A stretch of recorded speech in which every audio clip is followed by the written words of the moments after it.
Hi guys! So ngayon magluluto tayo ng tinolang manok at ito ang ating mga kailangan pero depende na din naman sa inyo kung ay gusto po kayo idagdag. Okay, so let's start. So first po natin gagawin ay kikisahin po natin ang manok.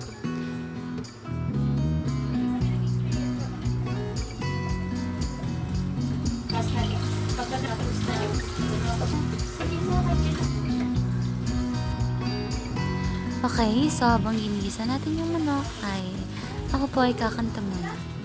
Hindi ko naisip na mawawala ka ba. Pagkatapos lagyan na natin ng tubig. So depende po kung anong karami yung gusto nyo. Kung gusto yung punain, go lang. Tapos lagyan ng pampalasa. Haluin ng mabuti at takpan.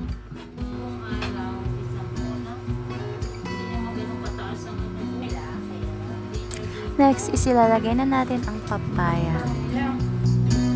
Haluin ulit na mabuti. At takpan.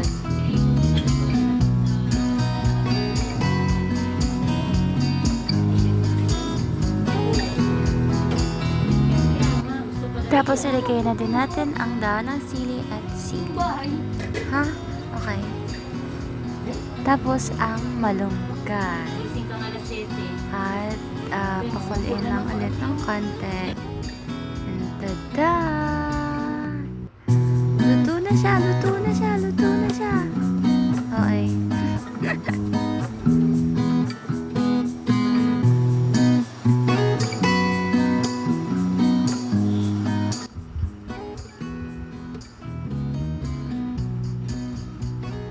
Kain po!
Yan lang guys. God bless everyone. See you on my next video.